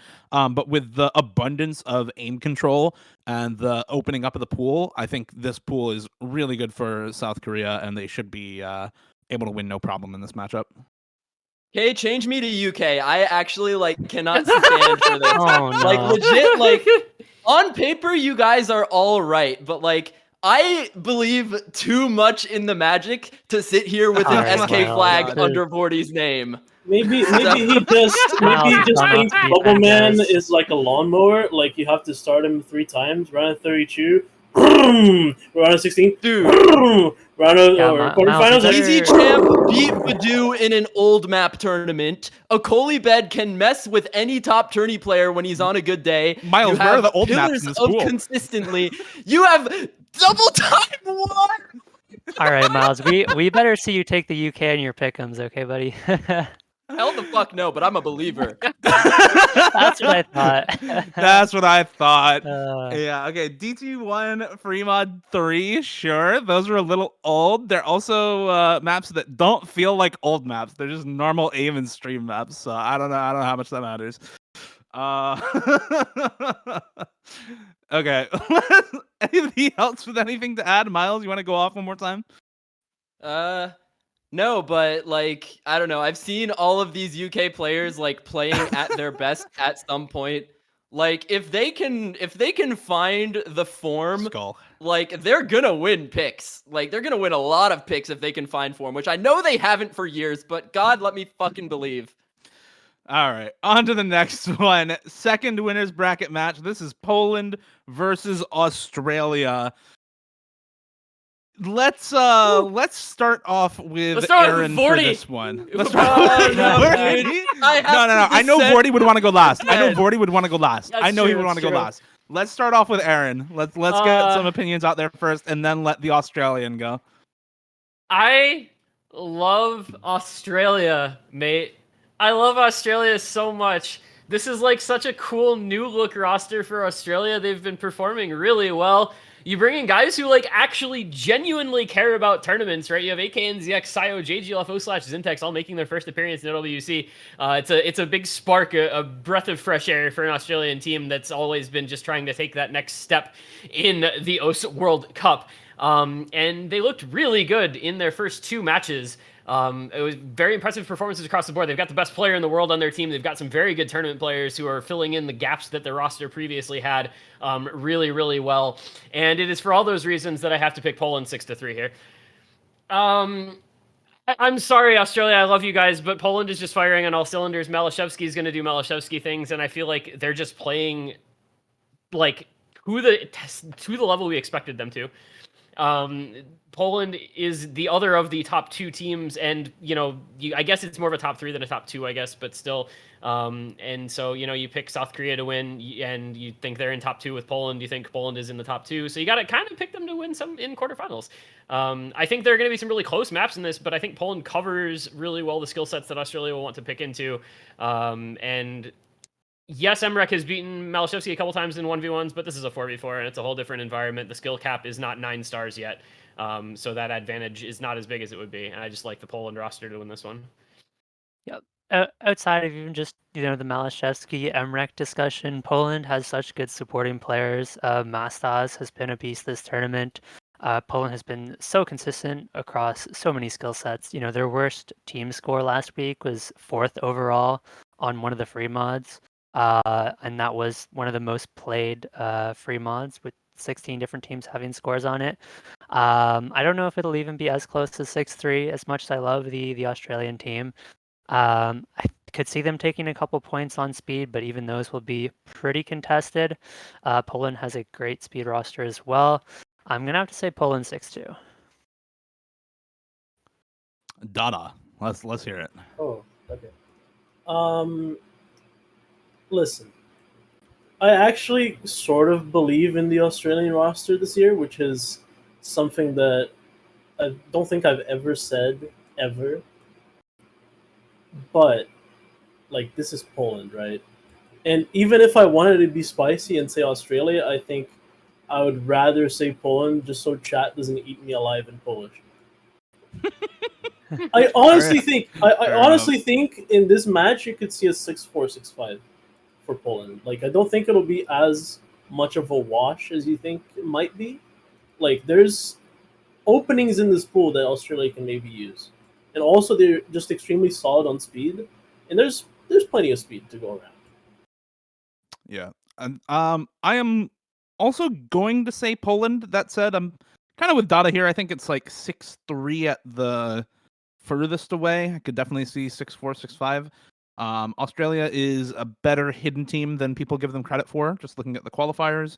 Australia also had some really good scores on the Hard Rocks recently, and they were the number one DT1 team in qualifiers with still pretty good scores on the DT2 through qualifiers. So, like, there's a lot of really contested stuff here for Australia, but I think when it comes to stuff like Alton Tech, which again kind of abound in a pool like this that is that extended format, I feel like Poland have a pretty big advantage. You've got really, really strong players across the roster. It's not just Malashevsky, right? The top scorers in qualifiers for Poland on the alt map were Gnahus and Raffel with the double FC. And Malashevsky was only 660k or so on that map. So there's lots of other players. Like Aaron said, it's a 4v4, not a 1v1.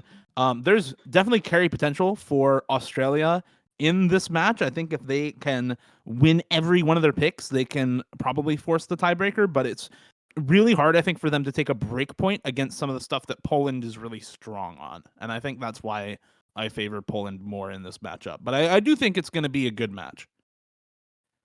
Hello, I'm Vori from Australia.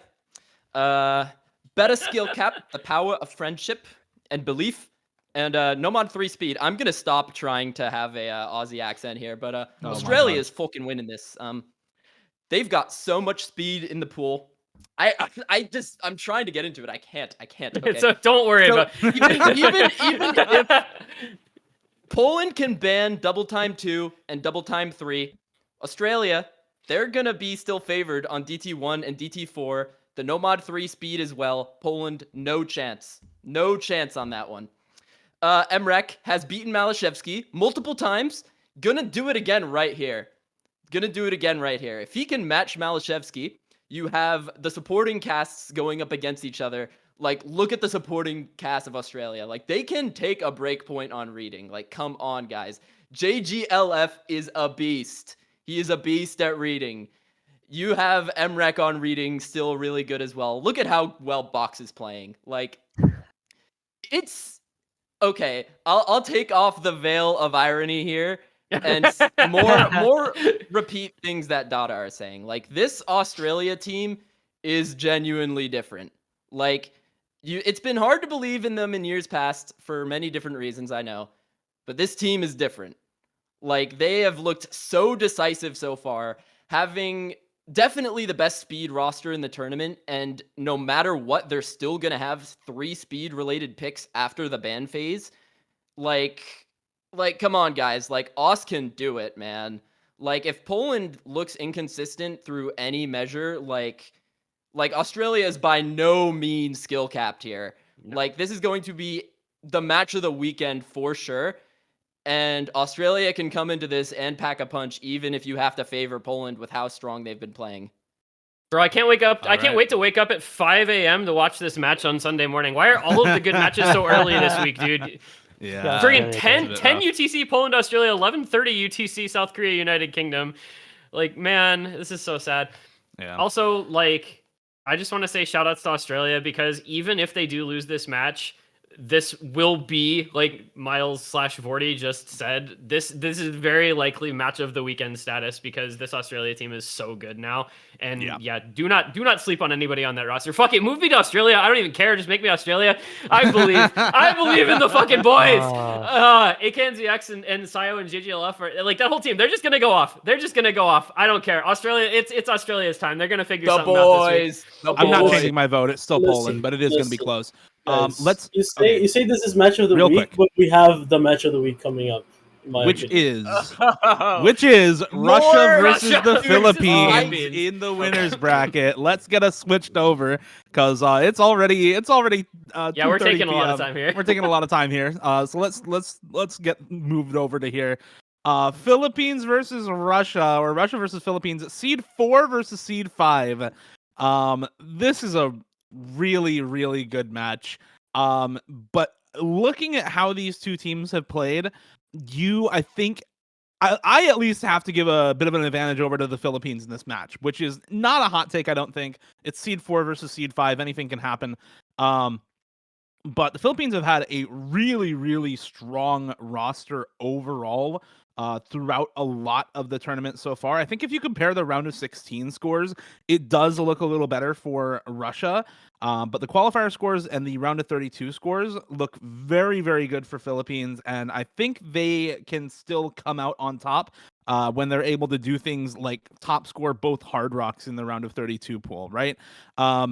For Russia, you do have a pretty good speed roster that can be mostly matched by the Philippines. This is no longer like a speed team for Russia. This is like a hard rock kind of gimmick team for Russia, which is a little weird, right? Usually you think of Russia as like a really good speed roster, but this year is not necessarily the case. In fact, in qualifiers on DT2, the Philippines beat both of Russia's scores with both of their own scores. So I do think there's potential for lots of flip-flopping, lots of breakpoints. I think these rosters are good at really similar things. I think we're going to see them kind of avoid aim consistency a little bit, like Nomad 1. I don't even know if that map's going to get picked because neither of these teams really like picking into stuff like that. I think we're probably going to see a lot more of the tech, the alt, the reading, especially for the Philippines. Hard Rock, I think, is going to be contested between these two. DT is going to be contested between the two. Fremont is going to be contested. But I believe in the Philippines magic, and I think we'll get to see yet another week of Hyok in the winners bracket. I have like 6-4 on the pick'ems. Okay. I Flame. Yeah, I don't know. I was gonna say I'll just go, but yeah, I Flame can go. Okay. That's fine. All right. This one is really tough. Russia's been great on DT. Both of these have some, star players, Henry and Ciccone, who always perform really well, put up the big scores when it's needed. And then, you look at the other maps between these two teams. Philippines looked great on Free Mod last week. The Hard Rocks and Hiddens have consistently been really close. It's tough. I think I'm going to have to give the edge to Philippines as well, purely because of Hyok. If you look at the individual performances God damn it. from the round of 16, it was the number 2 performer across the entire tournament was Hyok, the original Hyok, 2044, okay? On top of that, you have Henry, who is obviously been playing insanely well, had some huge performances in big open rank tournaments. I expect that'll continue. And, if Hyok, the original, the OG, can keep up a similar level of performance, I think it'll be enough to give Philippines the edge. I will give it to them 6-4. Who's next? Let's just say Miles next. You went last time. Okay, I'll go next then. I think this is probably the hardest one for me in particular to predict because I do a lot of my predictions based on my prior knowledge of the players. I don't have much prior knowledge on the backing players from the Philippines. And as consistent as they've looked through round of 16, I can't really predict when they're going to start to get outscaled. And I could say, I think I have more knowledge of the Russian players than I do of the Filipino players. If it were one stage later, I would definitely vote Russia on this one. But for most of the reasons you guys have said, especially if Hyok can continue to be that number 2 player for the Philippines, I'm going to put Philippines on this one. But like Russia, man, like this could still also be match of the week. So many good matches this weekend, man. But I think Philippines could win this one. Time and time again, like this hasn't been the first time, this won't be the last time. You guys keep underestimating Russia. You guys underestimated them in the qualifier predictions. You guys underestimated them. Not me. Like, okay, listen, Miles, you're underestimating them now, and that's what's most important. That's Listen, the Philippines, great roster. They don't have as rounded of a roster as Russia has. They have a roster that's not completely stacked on top, but they have two very, very good players, and then it kind of drops off from there. And Russia doesn't have that issue. Russia has like 7 players who can step in for essentially most maps. And like especially the additions of like Markram, like these are not like the speed abuse, hard rock abuse Russia rosters of the past. These are like extremely well-rounded Russian players that can play essentially any skill set. And like I'm gonna be honest, I'm gonna say 6-3 Russia on this one. Wow. Ooh. Well, it doesn't really matter what I pick now because we already have 3 people picking the Philippines, so we have a majority. But I'm actually in agreement here with Dada. I've been thinking about this while everybody else has been talking through this matchup. The Philippines, obviously, they have the best player in this matchup, like in Enri, who is really, really good. But we're not on grand finals yet. And like the thing about if this was next round, I'd give it to Russia. If this was next round, I think it would be similar because like we're at I think these teams in general are relatively close in skill cap, but Philippines are so dependent on it being Enri, Hyok, and then like whoever after that. Whereas Russia, I think, has the slightly more well-rounded roster overall. I think, like Dada said, I think they have a better ability to have multiple players available for every different pick that might come their way. And historically, it's been that thing about, the Russia semifinals wall or whatever, where they can get to semis and not win.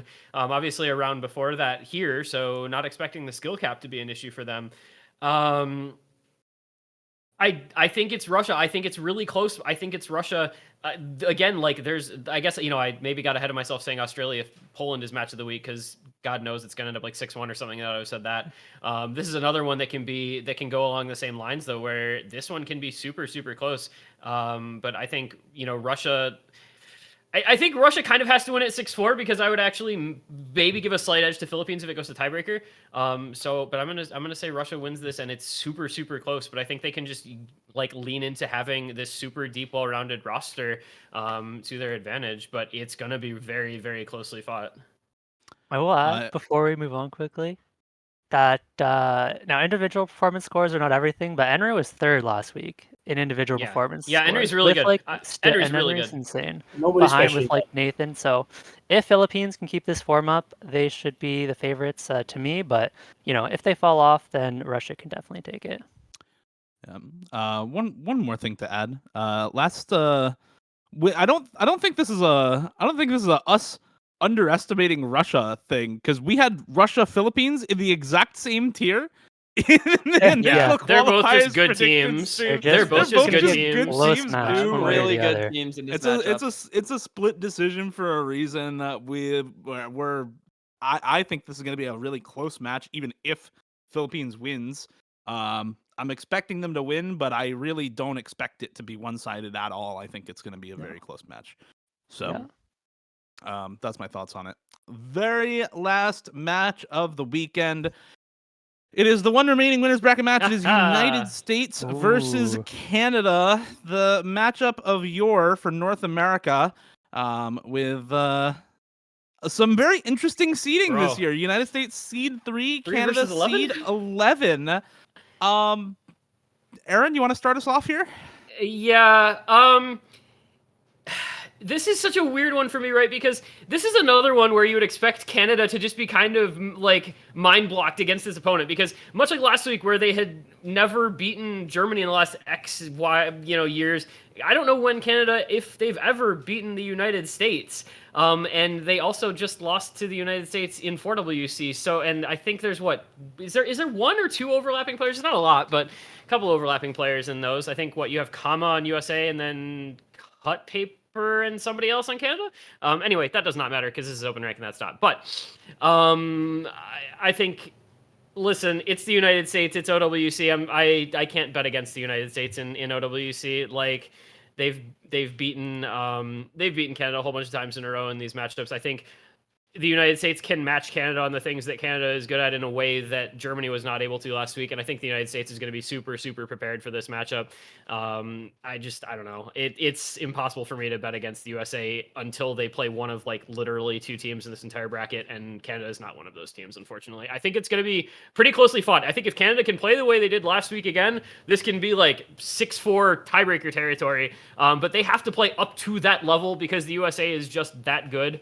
To make this a super, super close affair, they have a chance of winning. But I like the United States probably 6-3 or so. Who wants to go? Okay, I know well, some hot takes are gonna be reserved for last, so you know I'm what? just gonna say it right We gotta now. let the Canadians go last here so that the real Exactly. Canadian and the now Canadian can shill for their country. Listen, like Canada, their qualifier placement was a complete fluke, in like I guess a bad way. Like it was a fluke that made them look a lot worse than they actually are, and like we don't really know the true strength of their roster. Like we don't have that objective basis to go off of like actual seeding. But again, the US is the US. And it's like a rite of passage to be a hype team and lose to the US in like quarters or semis. Like it's, even though Canada has the potential to upset if they play out of their minds, and I think they do have the roster for it, the US just seems like by far the safer pick. And as such, I'll be going with the US 6-4, 6-3. Vorty. All right. No longer Vorty from Australia for this one because I He's am miles from actually the United States now. miles from the United States of fucking America, baby. We're beating the guys from the north. We're gonna do it like we have every single year before this, and they're gonna keep doing it again and again and again. Rekti fucking Gone is actually like a top 3 tourney player in the world. He doesn't play enough tourneys for people You to recognize. perma-banned the wrong guy. You think you I'm banned the wrong aware. guy. I'm aware. Oh my god, Oh, Twitch no. chat. I'm aware. There we Yeah. go. Okay. I don't know. Okay, I'll take it light because I've already unleashed for Australia. I unleashed for UK. I can only unleash so many times, but Dada is right. Like the USA, like they're just the safer pick here. Like Canada, really good speed team. United States, they can fight with that. Canada, really good reading roster. You have Cut Paper playing out of his mind. United States, okay, we've got Boshi Man, Fiery, Taquito, Vaxe. That's a really good reading roster too. It's like as strong as Canada is, like it's the United States. You don't have a consistent skill set to pick against this team. You could pick comfortable aim all you want. Like United States can breakpoint comfortable aim. Like they've done it before. Like they lost to DT1 last week. So what? Pick aim into them this week. We'll see what happens. I think USA like 6-1, 6-2. Listen, I'm gonna steal Dada's line a Listen, bit. This is how listen. Canada wins this, okay? Dada has never been more wrong in his life, all right? Look at the scores from last week. Canada had 3 number 1 overall scores, a number 2, number 3. What did the US do? They had, what, 1 number 1, a bunch of number 4s and number 5s? Canada, Yep. you know, you look at the individual scores. Canada had 2 players in the top 10, Zudinator and Cut Paper, who was a beast. The US had 1 with Vaxe. You know, Canada has the aim. They can win some hiddens. They can win some speed. Like, I mean, look at this US lineup. You know, Vaxe, Rectagon, who do they think they are? You know, somebody made a It's typo. nobody's. It's nobody's. Hey, I played Somebody- Brickcast in this match. I hope you know Yes, that. we are. It's gonna be a banger. Dude, look, when they were putting in the seeding, okay, someone added an extra one. All right, Canada's winning OWC this year. I'll do. I haven't done a single pick'em. I'll put Canada in the pick'ems. The only pick'em I'll do all year is Canada versus the U.S. and All right. Canada will win. All right, we got one Canada, and we're gonna get two. I got the Canadians winning. I got the Canadian shirt on under here. Represent. I'm Let's so go. ready for Canada to come Oh out my god, and this pop guy. off yet again this weekend. Canada all the way, baby. Yeah, 3 number ones last weekend. Zoodinator Cut Paper top 10 on the weekend compared to just Rectagon for the United States. You say, they have a hard time picking reading? Sure. If you're looking at no mod reading, they were number 1 on both hiddens last weekend, though. And they had a pretty good time on tech, which, again, the tiebreaker is tech. If it goes tiebreaker, pretty good tech players for the Canadian team on tiebreaker. Don't talk to me about Vaxe tiebreaker. I don't want to hear it. Doesn't matter here. It's not MGC. It's not 1v1. Therefore, it doesn't matter.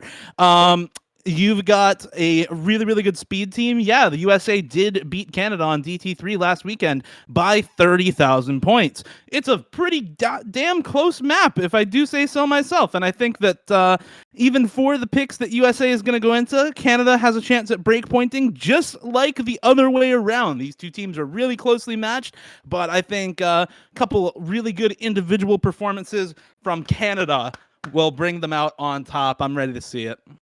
You know, it's interesting that Never miss again. the USA had like the most underwhelming 5-1 win ever last week. When you consider how good that roster is, that was not like they did not play particularly well in that match. I feel like the USA has this really bad habit of like playing down to their opposition in certain cases in early rounds. Like, yeah, they might 5-0 or 5-1, but they're not like pulling out all the stops and four-waying stuff, and then they randomly show up in like semifinals, finals, and are just all of a sudden this just indomitable, untouchable force again. I don't know how they do it. I feel like the USA is really like they're bad about playing down to people's level in early rounds, but they're good about playing up to the needed level in late rounds. They have that clutch factor in the late rounds so much better. It's so interesting. Thankfully, they don't have to worry about that this match because they're gonna have to play up to Canada's level. Yeah. I do see a comment about pick'ems in Canada. I predicted Canada last weekend, so I don't know, man. Same. Yeah, see, Canada's it's time. better They than won, Germany. and you know what? They won versus Germany. They have not beaten Germany. The last time they beat Germany was before 2019. They didn't play in 2018. I didn't bother looking past that because the rosters were too different at that point. Modern Canada versus modern Germany has never beaten them until this year. Mental block removed. This is the year. Can they remove 2 mental blocks in a row? Yes. That's a tough task. It's no problem. We'll cut right through them like paper. Ha! I see what you did there. We'll blast one. Canada with Cheetos. With Cheetos. Yeah, because now we have 2 God. Cheeto blasts. OWC Oh my teams, God, I forgot when about given the that. opportunity to make their team members hard to commentate. We've also got his kitten on the Canadian team. Oh, so, God, yeah. true. Oh, All right, no. USA wins because they don't 6-0. USA 6-0. 6-0 because they don't have a goddamn kitten username on their team. And we might have to My use God. that one on Hey, podcast, and Miles. look at the basketball players on this United States roster. We have Kobe Bryant, Damian Lillard, Chris Paul, Shaquille Paul's a O'Neal, bench player. Oh, my Michael God. Jordan, Stephen Curry. Look at Klay Curry, Thompson. man. Never So heard of him. Never heard inspirational. of him. Where's Wholesome. LeBron? I don't know. Why is nobody LeBron is Why is no one LeBron? I'm pretty sure Crazy, someone's man. LeBron. LeBron no? James. No, I'm fairly sure there's no LeBron James on that team. Also, why got is Kobe, Shaq, Cheeto and Blast Jordan. wearing a It's suit? Obama, President Obama. It's the Obama one, yeah. Why is Obama That's bald? funny. I don't know. Have you seen the video of Obama balling? Like in the gym? I have not. It's a good video. All right. Moving on. Yeah, I mean that's our last match. This closing weekend's gonna be words about good, this bro. weekend. Yeah. This weekend's gonna be so good, and I Gonna be a hate this banger. schedule because this weekend is so good, but every match is at like 7 a.m. if you're from North America or South America. Yeah. It's so troll. Just There's so many good simply- matches, though. There's so simply many good ruin matches. your sleep schedule. Yeah, true. I mean, I have to get up at like 9:30 every day for work now, so that's like just a couple hours. But yeah, no, I think that my takeaway is this weekend is like on paper really unpredictable and full of really good matchups, and I'm just excited because I'm not like beholden to my own pick'ems. I just want to see good matches most of the time, and I think that's what we're gonna get this week. Yeah. Yeah, we're kicking things off at 9:30 UTC. That is 4:30 a.m. Yay. Eastern time. If you are from the United States, Germany versus Japan playing at that time. And then a more reasonable 13 UTC is the next match between Hong Kong and Sweden. And then there's matches all day after that for Saturday. Sunday schedule a little to be determined, but we have 10 UTC and 11 UTC. 11:30 UTC. Yeah, 11:30. Thank you. For Poland, Australia, and South Korea, UK. And then a more reasonable 13 UTC for Russia versus the Philippines. And finally, USA, Canada at the very last possible time slot at 19 UTC on Sunday. Best match of the weekend, last match of the weekend. Anyone? I'm looking forward to the weekend overall. It's going to be really good. Closing words from anyone else about the weekend. Ladies and gentlemen, the weekend. Ladies and gentlemen, the weekend. Thanks for watching. This was the quarterfinals predictions and round of 16 recap for the OS World Cup on Full Circle. Thanks, everybody, for watching. Thanks to our secondary operator behind the scenes for streaming, and we will see you all back here next week, same time, for the quarterfinals recap and semifinals predictions. 07.